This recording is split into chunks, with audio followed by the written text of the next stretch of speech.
Hello everyone, this is me Pratyush and welcome to IQ classes. तो product table की series आगे बढ़ते हुए कहाँ पे आ गई है? इलेक्ट्रॉन गेन एंथैल्पी पे। अच्छा, इससे पहले मैंने already atomic radius, metallic character, non metallic character, ionisation energy पे वीडियो ऑलरेडी अपलोड कर दिया।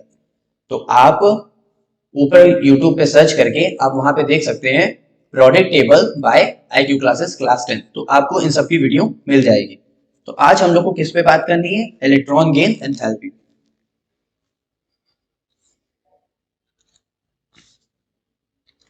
बेसिकली एक बार मैं एक्सप्लेन कर देता हूँ कि इलेक्ट्रॉन गेन एंथैल्पी होती क्या है। तो ये हमारा क्या है?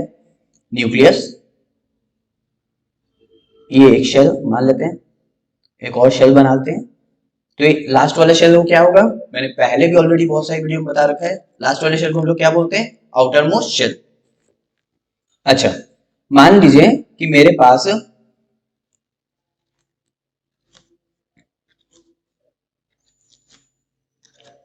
ये एक इलेक्ट्रॉन है, ठीक है। अच्छा, हम लोग आयनाइजेशन एनर्जी में क्या कर रहे थे? आयनाइजेशन एनर्जी में हम लोग एक इलेक्ट्रॉन को रिमूव करा रहे थे। इलेक्ट्रॉन को रिमूव करा रहे थे। अच्छा, हम लोग इलेक्ट्रॉन को रिमूव कहां से करा रहे थे? From gaseous atom. और गैसियस एटम कैसा था? Isolated gaseous atom. इसीलिए मैंने कहा है, अगर आप लोग ने अभी तक मेरी आयनाइजेशन एनर्जी वाली वीडियो नहीं देखी है तो आप लोग पहले उसको देख के फिर यहाँ पे मूव करिए।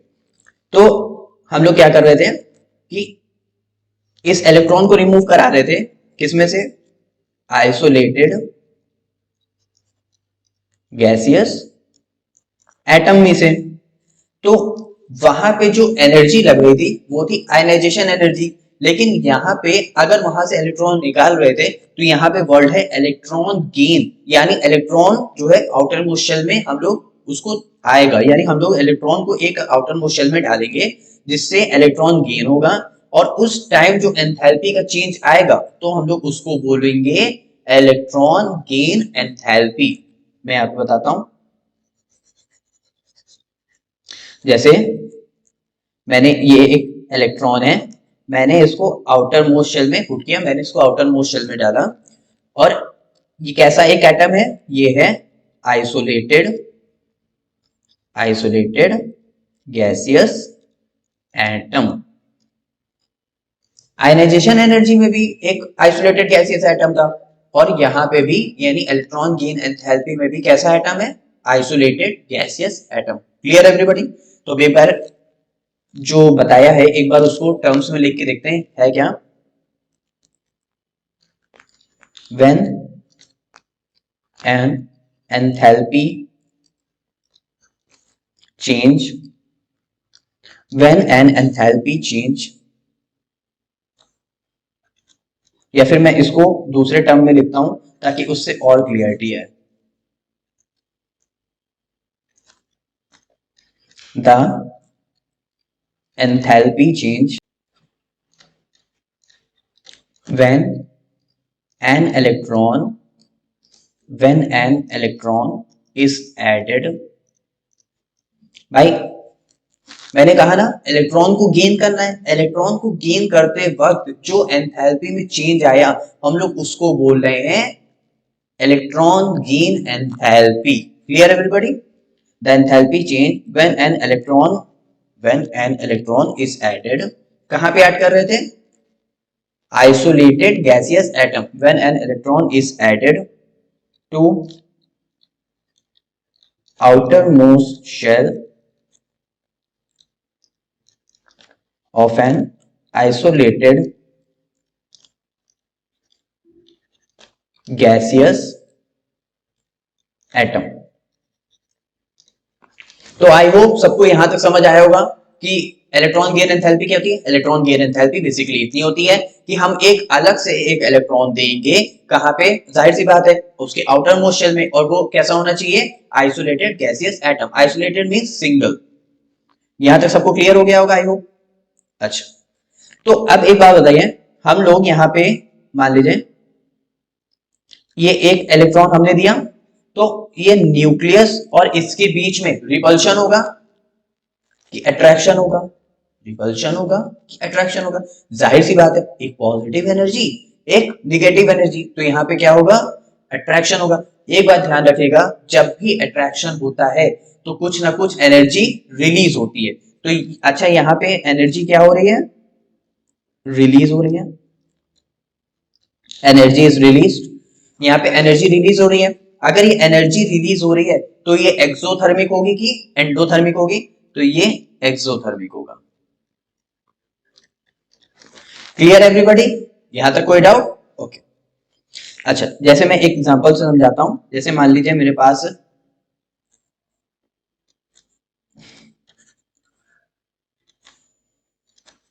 ये x है, ये x कुछ भी हो सकता है, x is an any element from its isolated gaseous atom. तो ये किसमें प्रेजेंट होगा, एज अ गैस फॉर्म में। मैंने एक इसको इलेक्ट्रॉन दिया, अब इसने इलेक्ट्रॉन गेन किया ना, अगर गेन करते इसके ऊपर कौन सा चार्ज आएगा, निगेटिव चार्ज आएगा। ठीक है,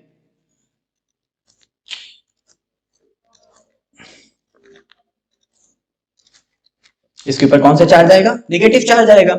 और अगर एक पॉजिटिव और नेगेटिव अगर अट्रैक्ट हो रहे हैं तो दोनों के बीच में क्या होगा, अट्रैक्शन होगा। उस अट्रैक्शन से जो एनर्जी रिलीज होगी, तो यानी यहाँ पे भी कुछ ना कुछ एनर्जी रिलीज हो, क्योंकि भाई वो न्यूट्रल आइसोलेटेड गैसियस एटम था, उसने एक इलेक्ट्रॉन गेन किया, तो जाहिर सी बात है इनके बीच में कुछ एनर्जी रिलीज होगी, तो वो ये एनर्जी रिलीज हुई।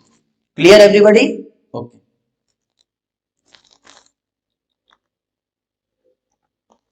अच्छा, आप लोग ने सुन रखा होगा कि इलेक्ट्रॉन गेन एंथैल्पी को ही हम लोग क्या बोलते हैं, electron affinity.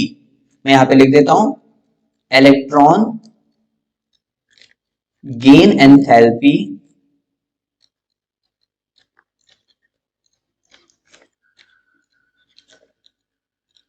is also called electron affinity.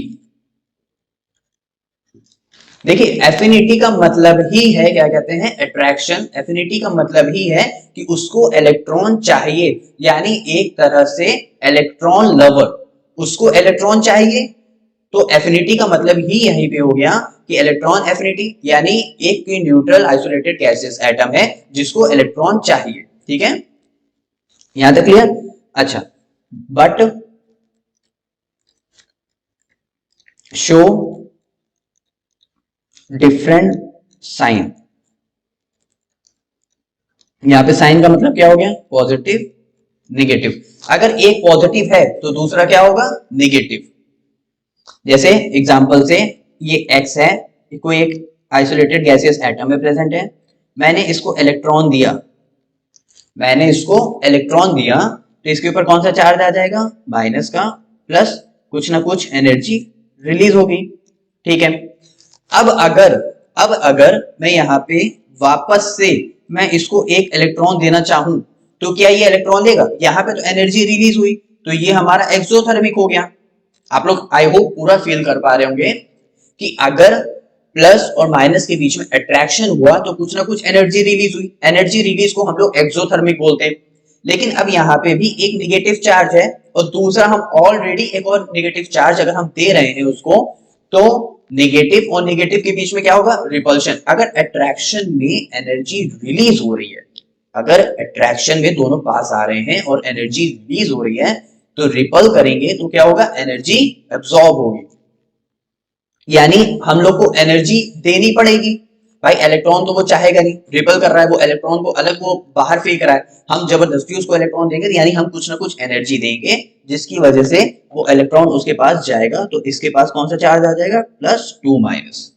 Clear everybody? तो यहाँ पे जो एंथैल्पी होगी, मैं यहाँ पे लिखता हूं, पहली वाली एंथैल्पी क्या है, फर्स्ट में यहां पे डेल्टा एच कैसा होगा, यहां पे डेल्टा एच कैसा होगा, पॉजिटिव की निगेटिव, और यहां पे डेल्टा एच कैसा होगा, पॉजिटिव की निगेटिव। यहां पे जब एनर्जी रिलीज होती है तो डेल्टा एच निगेटिव, और यहां पे जब एनर्जी एब्सॉर्ब हो रही है तो यहां पे delta H positive. Clear everyone? ये एक्सोथर्मिक और ये एंडोथर्मिक। तो अब अगर मैं बात करूं इलेक्ट्रॉन एफिनिटी की, तो यहाँ पे इलेक्ट्रॉन एफिनिटी क्या होगा, अगर यहाँ पे डेल्टा एच निगेटिव है तो साइन अपोजिट हो जाएगा, यानी इलेक्ट्रॉन गेन एंथैल्पी अगर नेगेटिव है तो यहाँ पे इलेक्ट्रॉन एफिनिटी कैसी हो जाएगी, पॉजिटिव। और यहाँ पे इलेक्ट्रॉन एफिनिटी कैसी हो जाएगी, निगेटिव। बस बेसिकली मैं आपको इतना समझाना चाहता था कि इलेक्ट्रॉन एफिनिटी और इलेक्ट्रॉन गेन एंथैल्पी दोनों ही इलेक्ट्रॉन चाहते हैं, दोनों की उसमें चेंज आता है, लेकिन साइन क्या होता है, डिफरेंट हो जाता है। तो वो इस तरह, आई होप आपको क्लियर हुआ होगा। अब हम लोग बात करते हैं इलेक्ट्रॉन गेन एंथैल्पी या इलेक्ट्रॉन एफिनिटी के वेरिएशन की। तो मैं यहां पे लिख सकता हूं trends in electron affinity. Clear everyone? अच्छा, तो अब हम लोग पहले बात करते हैं ग्रुप्स फॉर्म में। पहले हम लोग किस में बात करेंगे, पहले हम लोग ग्रुप 1 में देखते हैं। अच्छा, तो इलेक्ट्रॉन एफिनिटी, इलेक्ट्रॉन कौन कौन चाहता है, इलेक्ट्रॉन कौन कौन चाहेगा, जिसके आउटर मोस्ट में 7 इलेक्ट्रॉन्स हो तो उसको एक इलेक्ट्रॉन दे दो तो वो जल्दी कर लेगा। यानी मैं अगर यहां पे हेलोजेंस फैमिली की बात करूं, हेलोजेंस फैमिली की, अच्छा एक टर्म और मैं बता देता हूं, हम लोग अगर इसको साइज से कंपेयर करें तो डाउन द ग्रुप क्या हो रहा था, साइज इंक्रीज हो रहा था, डाउन द ग्रुप क्या होता, साइज बढ़ रहा था। लेकिन अब अगर मैं इलेक्ट्रॉन एफिनिटी की बात करूं तो जितना छोटा साइज होगा, जितना छोटा साइज होगा उतना ज्यादा क्या होगा, अट्रैक्शन होगा। जितना छोटा साइज होगा उतना ज्यादा अट्रैक्शन होगा, तो इलेक्ट्रॉन उतनी जल्दी न्यूक्लियस के पास आएगा। लेकिन अगर साइज बड़ा हो जाएगा तो इलेक्ट्रॉन कैसे न्यूक्लियस के पास आएगा, वो तो इजीली रिमूव हो जाएगा। तो इसीलिए ये साइज के इनवर्सली प्रोपोर्शनल होता है, यानी अगर साइज बढ़ेगा तो इलेक्ट्रॉन एफिनिटी कम होगी। अब अगर मैं हेलोजेंस फैमिली की बात करूं, फ्लोरीन, क्लोरीन, ब्रोमीन, आयोडीन, तो इसमें सबसे ज्यादा रिपल्शन अट्रैक्शन किसमें होगा, सबसे ज्यादा इलेक्ट्रॉन एफिनिटी किसमें होगी, मैंने क्या लिखा, साइज किसका बड़ा है, आयोडीन का, तो सबसे कम उसमें, फिर ब्रोमीन में, और फिर अच्छा अब मैंने यहां पे तो साइन चेंज कर दिया, यहां पे एक एक्सेप्शन है, fluorine has less electron affinity than chlorine. मैं यहां पे रीजन लिख देता हूं, due to its smaller size. Fluorine का साइज बहुत ज्यादा छोटा होने की वजह से उसमें रिपल्शन बहुत ज्यादा होता है, जिसमें से कोई एक इलेक्ट्रॉन अंदर नहीं आ पाता है, इसलिए। तो ये आपके बोर्ड का क्वेश्चन भी है जिसको मैंने यहाँ पे सॉल्व करा दिया, तो इसीलिए बहुत काम की चीज है, ध्यान देते रहो, सच्चाई दिखनी चाहिए आंखों में। अच्छा, अब हम लोग बात करते हैं किसकी, ट्रेंड्स इन इलेक्ट्रॉन एफिनिटी, किसमें अब हम लोग देखेंगे, पीरियड्स के फॉर्म में देखेंगे। अच्छा, अभी मैंने यहां पे क्या लिखा था, जो साइज का ऑर्डर है वो इलेक्ट्रॉन एफिनिटी के इनवर्सली प्रोपोर्शनल है, यानी अगर लेफ्ट टू राइट जाते हुए हॉरिजॉन्टल वे में, अगर लेफ्ट से राइट जाते हुए साइज कम हो रहा है तो इलेक्ट्रॉन एफिनिटी का साइज क्या होगा, इनवर्सली प्रोपोर्शनल है, तो इलेक्ट्रॉन एफिनिटी का साइज क्या होगा, इंक्रीज होगा। यानी मैं यहां पे लिख सकता हूं, जैसे मैं एक पीरियड 2 की बात करता हूं, पीरियड 2 में कौन कौन से एलिमेंट्स हैं, lithium, beryllium, boron, carbon, nitrogen, oxygen, fluorine. तो सबसे छोटा साइज किसका है, फ्लोरीन का। लेफ्ट से राइट जाते हुए इलेक्ट्रॉन एफिनिटी बढ़ रही है, तो यानी सबसे कम साइज फिर किसका हो जाएगा, लिथियम का। क्योंकि हम लोग इमेजिन कर सकते हैं लिथियम के पास already 1 electron outermost shell में, वो एक इलेक्ट्रॉन रिमूव करना चाहेगा, वो क्यों चाहेगा, वो गेन करे, वो एक इलेक्ट्रॉन रिमूव करके अगर स्टेबल हो रहा है तो उसको तो इलेक्ट्रॉन चाहिए ही नहीं, तो इसीलिए लिथियम की सबसे कम हो गई, बेरिलियम उसके बाद, then boron, carbon, nitrogen, oxygen and then fluorine.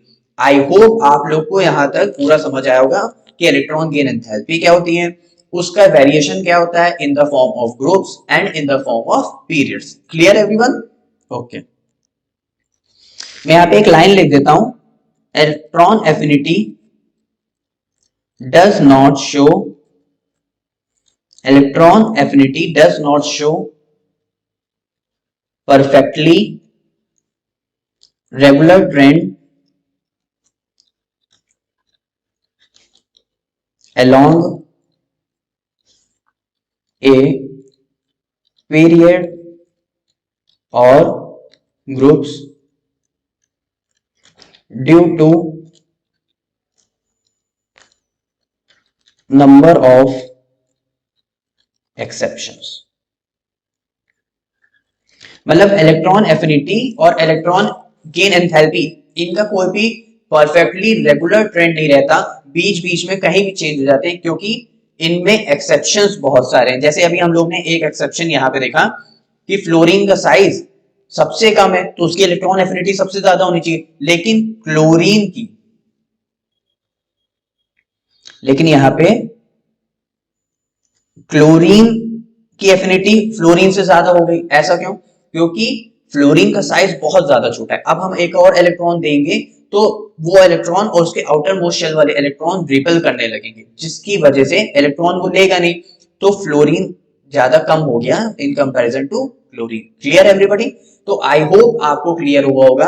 और अभी मैंने जितना कुछ पढ़ाया है इस सब का लिंक मैंने नीचे डिस्क्रिप्शन बॉक्स में दे दिया है, तो आप वहां पे जाके इजीली इस नोट्स के थ्रू भी समझ सकते हैं।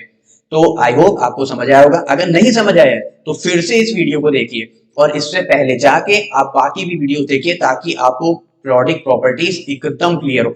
मैं डैम श्योर कह रहा हूं, अगर आप इसको भी क्लास 10 का भी देख लेंगे ना, तो आपको क्लास 11 में भी पढ़ने की जरूरत नहीं पड़ेगी। Clear everyone? Okay, bye bye.